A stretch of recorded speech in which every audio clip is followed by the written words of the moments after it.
Assalamualaikum warahmatullahi wabarakatuh. Kembali lagi bersama saya Fadilah Mutmainah dengan NIM 1814080021 dari jurusan Tadris IPA Fisika kelas A Universitas Islam Negeri Imam Bonjol Padang.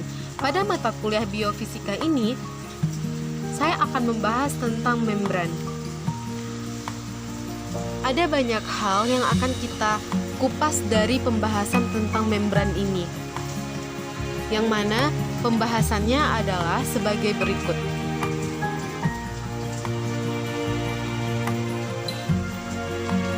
Satu, menjabarkan konsep fisika dalam membran.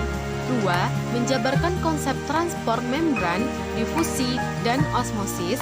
Yang ketiga, menjabarkan volume transport melalui membran. Yang keempat, menjabarkan konsep transport pada darah.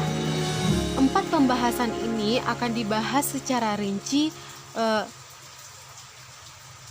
pada mata pelajaran ini.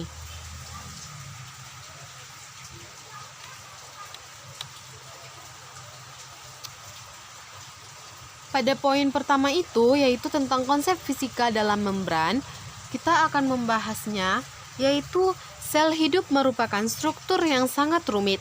Dengan penyederhanaan yang luar biasa, sel dapat dianggap sebagai sebuah kantong protoplasma.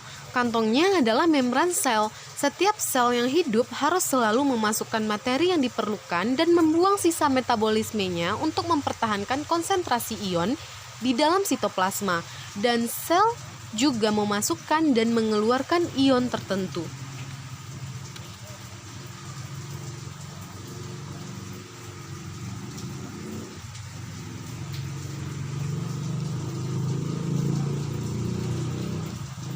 Adapun gejala atau aplikasi ilmu yang dapat ditemukan di dalam biologi sel, yaitu pertama, inti sel, adanya materi genetik yang berperan dalam mewariskan sifat suatu individu kepada generasi selanjutnya. Yang kedua, dinding sel, berperan dalam difusi gas yang masuk dan keluar sel serta transportasi zat.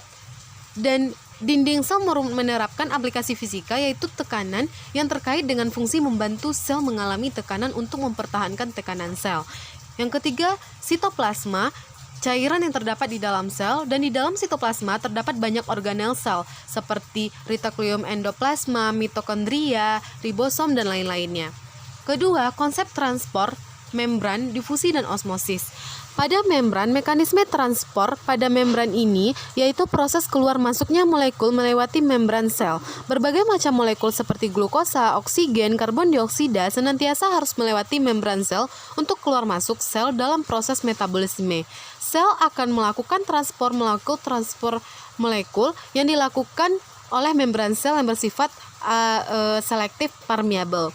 Difusi diteruskan terjadi sampai semua partikel tersebut luar secara merata atau mencapai kondisi kesetimbangan. Osmosis yaitu peristiwa khusus transport pasif. Yang ketiga, volume transport melalui membran. Pertama, transport pasif, yaitu merupakan perpindahan zat yang tidak memerlukan energi. Peristiwa transport pasif yaitu difusi terbantu, dan osmosis. Kedua, transport aktif, merupakan gerakan ion dan molekul melawan suatu gradien konsentrasi dengan menggunakan energi untuk masuk atau keluar sel melalui membran sel.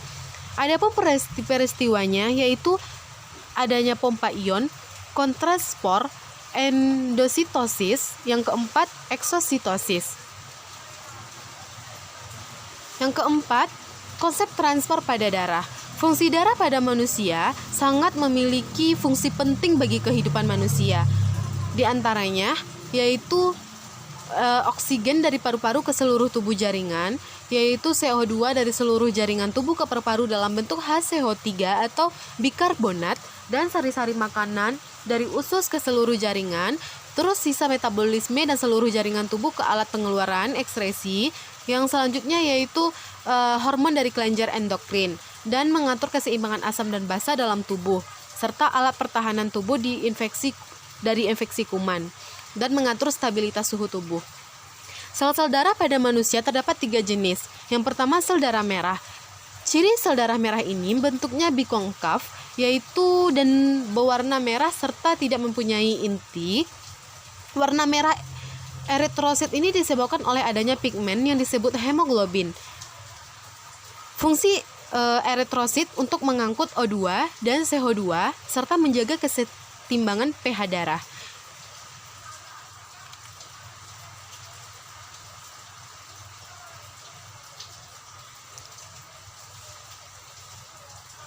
Selanjutnya, sel darah putih atau leukosit, ciri-cirinya mempunyai satu inti. Sel darah putih ini dapat bergerak bebas secara ameboid.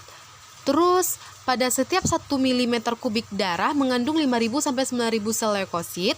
Sel darah putih berfungsi untuk imunitas atau melawan antigen. Dan sel darah putih terdiri dari dua jenis, yaitu granulosit dan agranulosit. Yang leukosit granulosit dibentuk oleh jaringan retikulo endotelium di sumsum tulang, sedangkan agranulosit dibentuk di kelenjar limpa. Keping darah, trombosit atau sel darah pembeku sering disebut sebagai sel darah pembeku platet. Cirinya platelet. Cirinya adalah tidak mempunyai inti dan mudah pecah. Pada setiap 1 mm kubik darah pada orang dewasa mengandung 250.000 sampai ke 400.000 trombosit.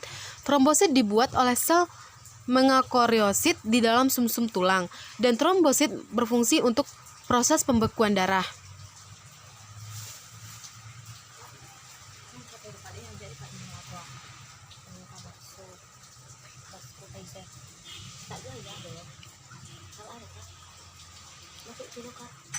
Terima kasih banyak, semoga ilmu yang kita pelajari menjadi amal bagi kita semua.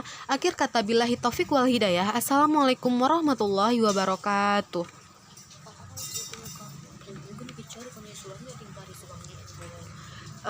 Tidak lupa, di dalam membran ini ayat Al-Quran sudah menjelaskan, terdapat dalam surah Ali Imran ayat 191. Dalam surat Al-Imran ayat 191 ini dijelaskan bahwa orang-orang yang mengingat Allah sambil berdiri, duduk atau dalam keadaan berbaring, dan mereka memikirkan tentang penciptaan langit dan bumi, seraya berkata, "Ya Tuhan kami, tidaklah Engkau menciptakan semua ini sia-sia. Maha suci Engkau, lindungilah kami dari azab neraka." Makna dari ayat Al-Quran ini mengenai membran, yaitu bahwa dalam keadaan duduk, dalam keadaan berbaring, peredaran darah di dalam tubuh sangat mengalir. Maka Allah selalu menciptakan manusia itu dengan